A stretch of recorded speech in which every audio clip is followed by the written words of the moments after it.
વિસાવદર જે અત્યારે talk of the town છે એ એટલા માટે કારણ કે જ્યારથી ગોપાલ ઇટાલિયાને અહીં આમ આદમી પાર્ટીએ ઉમેદવાર ઘોષિત કર્યા છે ત્યારથી લઈને ગોપાલ ઇટાલિયાએ હવે તો શપથ પણ લઈ લીધા છે ત્યાર સુધી વિસાવદર ચર્ચામાં છે।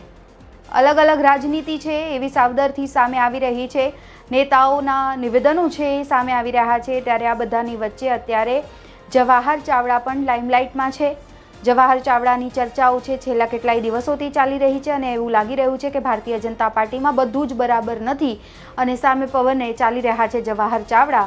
તેઓ વિસાવદરના એ તમામ ગામડાઓમાં ફરી રહ્યા છે, ગામડાઓ ખૂંદી રહ્યા છે જ્યાંથી સૌથી વધારે મત ગોપાલ ઇટાલિયાને મળ્યા હતા। ખોબલે ને ખોબલે મત એ 15 ગામનો પ્રવાસ છે જવાહર ચાવડા ત્યાંનો કરી રહ્યા છે। આ બધાની વચ્ચે હવે હર્ષદ રીબડિયાની પણ એન્ટ્રી થાય છે અને લોકો ચર્ચા કરે છે કે જો કિરીટ પટેલ કરતાં હર્ષદ રીબડિયાને ત્યાંથી ભારતીય જનતા પાર્ટીએ ટિકિટ આપી હોત તો કદાચ પરિસ્થિતિ અલગ હોત। ગુજરાત તકની ટીમ પણ જ્યારે વિસાવદરમાં ઇલેક્શન કવરેજ દરમિયાન ગઈ હતી ત્યારે હર્ષદ રીબડિયાના સમર્થકો દ્વારા એવું કહેવામાં આવ્યું હતું કે અહીં કિરીટ પટેલને ટિકિટ આપી એટલા માટે જ અમે ગોપાલ ઇટાલિયા પર પસંદગીનો કળશ ઢોળી રહ્યા છે।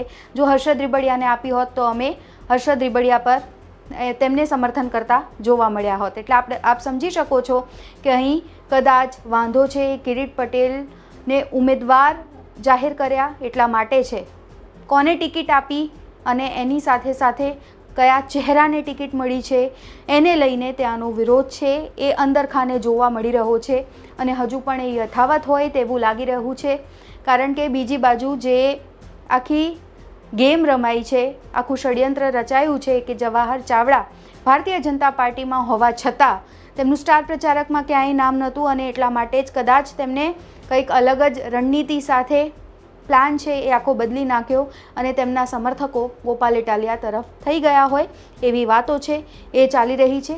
જો કે આ માત્ર ને માત્ર વાતો છે અને ઇશારો છે, સૂચક ઇશારો છે કે કહેવામાં આવી રહ્યું છે। ઓફિશિયલી કોઈ પણ પ્રકારની પ્રતિક્રિયા છે કોઈ પણ નેતા તરફથી સામે નથી આવી। ત્યારે હવે હર્ષદ રીબડિયાની ખાસ વાત કરીએ તો એકવાર ફરી હર્ષદ રીબડિયા વિસાવદરમાં એક્ટિવ થઈ ગયા હોય તેવું લાગી રહ્યું છે કારણ કે હવે તેમને એક પત્ર લખ્યો છે રોડ રસ્તાને લઈને।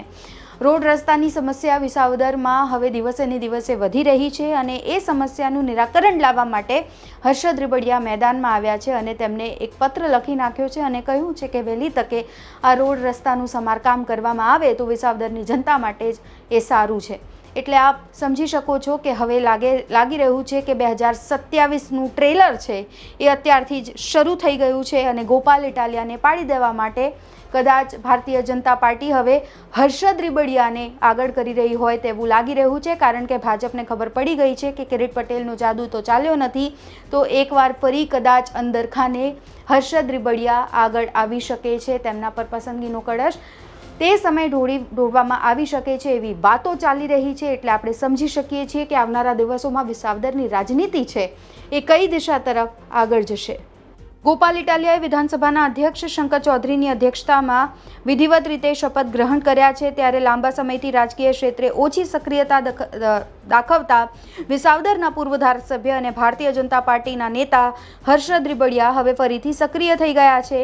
તેમણે વિસાવદર, ભેસાણ તેમજ જૂનાગઢ ગ્રામ્ય વિસ્તારમાં સતત વરસાદના કારણે ક્ષતિગ્રસ્ત થયેલા રોડ રસ્તાઓની દુર્દશા અંગે માર્ગ અને મકાન વિભાગને પત્ર લખી તાત્કાલિક કાર્યવાહીની માંગ કરી છે।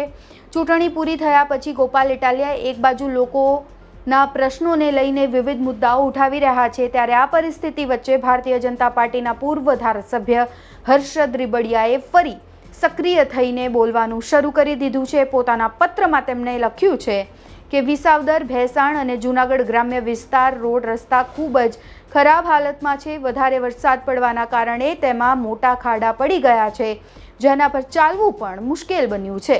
વાહન ચાલકોને પણ ભારે હાલાકીનો સામનો કરવો પડી રહ્યો છે અને આથી જ માર્ગ મકાન પંચાયત વિભાગનો ડામર પ્લાન્ટ તાત્કાલિક ચાલુ કરવામાં આવે।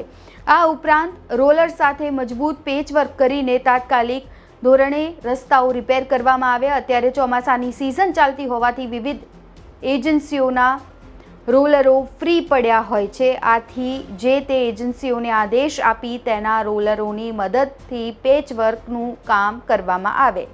જૂનાગઢ જિલ્લાની વિસાવદર વિધાનસભા બેઠકની પેટા ચૂંટણીમાં આમ આદમી પાર્ટીએ ભવ્ય વિજય મેળવ્યો છે। જોકે આ જીતની ઉજવણી દરમિયાન અસામાન્ય અને રાજકીય વર્તુળોમાં ચર્ચા જગાવનાર દ્રશ્યો પણ જોવા મળ્યા હતા અને આમ આદમી પાર્ટીના વિજેતા ઉમેદવાર ગોપાલ ઇટાલિયા અને તેમના કાર્યકરોને જવાહર ચાવડા જિંદાબાદના નારા લગાવ્યા અને આ ઘટનાએ અનેક રાજકીય સમીકરણો અને ભવિષ્યની શક્યતાઓ તરફ ઇશારો પણ કર્યો। ત્યારે હવે હર્ષદ રીબડિયા પણ ફૂલ એક્ટિવ મોડમાં વિસાવદરની જનતા માટે આવી ગયા હોય તેવું ઘાટ અત્યારે સર્જાઈ રહ્યું છે। તો આ રિપોર્ટમાં બસ આટલું જ। ગુજરાતના તમામ મહત્વના સમાચાર જોવા માટે અને જાણવા માટે આપ જોડાયેલા રહો ગુજરાત તક સાથે। આ વિડીયોને લાઇક અને શેર કરવાનું ન ભૂલતા। આપના અભિપ્રાયો પણ અમને કમેન્ટ બોક્સમાં જાણ કરી શકો છો। ફરી મળીશું। નમસ્કાર।